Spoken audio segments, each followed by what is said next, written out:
Prime Minister, partly as a result of some of the things that have been said, even by yourself at this conference, sterling has fallen to a 31-year low. Is that a success? Well, what have I been saying at this conference? What I've been doing is setting out some greater certainty about the process that we will have for leaving the European Union and about the timing for us triggering the formal negotiations which will lead to that exit from the European Union. And I thought it was important to set that out so that people could see the plan that the United Kingdom government has in terms of approaching this. I think that has given people a greater certainty over the timing and over the process, and that's been important. But when sterling falls to a low we haven't seen against the dollar since 1985, it doesn't seem like a confident verdict. Well, of course, we see sterling moving in different ways at different times, but if you look overall at some of the economic data that has been coming out over the last few months, actually the data has been more positive than people were expecting that to be. It's early days, of course, but I think the impression is that the response has been rather calmer to the Brexit vote than many people had predicted or thought might happen. What I want to ensure is that as we go forward, we have as smooth a process of exiting the European Union as possible. That's why I have set out this week that we will trigger Article 50, which will start that formal process of negotiation by the end of March next year.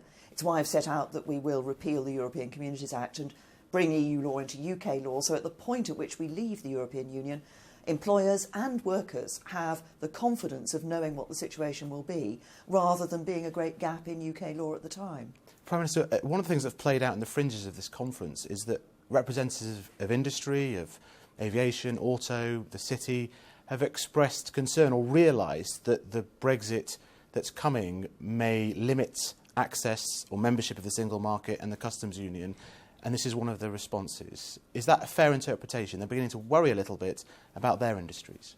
I think it's important when we look at what we're going to be negotiating, we want to get the right deal for the UK. I think it's important that we look at this not in a sense of sort of either we're trying to, if you like, see which bits of membership we can keep.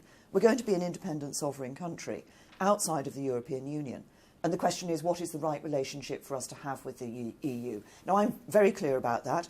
I want the relationship that gives the best possible opportunity for our businesses to trade in, with and to operate within the European Union, and of course for European businesses to be able to trade with us and operate within the UK. And what we're doing as a government, what I've done, is sat down with businesses, both large and small here in the UK. I've sat down with American investors into the UK and talked to them about where their priorities are, where their concerns are. It's not all going to be plain sailing. There will be some bumps in the road. But what I want to ensure is that we get the right deal for the UK.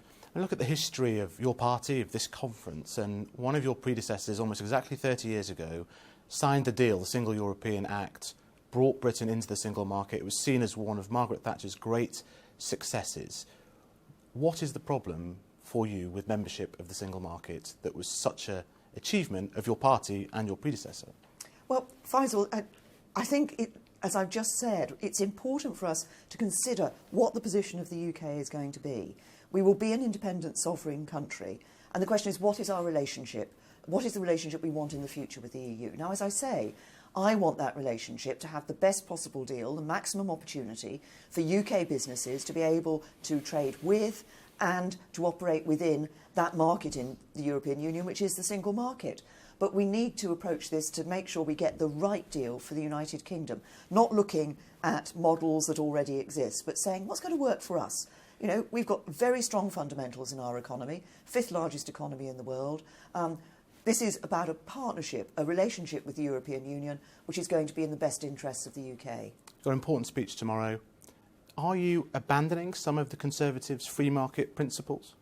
No, there's no question of abandoning conservative free market principles. But what I will be doing in my speech is setting out, I've already talked about Brexit, I'm going to be setting out the sort of economic and social reform I want to see that will deliver on what we've been talking about here at our conference, which is a country that works for everyone. That's an economy that works for everyone, where the benefits of growth are spread around the country, where everyone plays by the same rules, and a society that works for everyone, where everyone has the opportunity to go as far as their talents will take them to be what they want to be.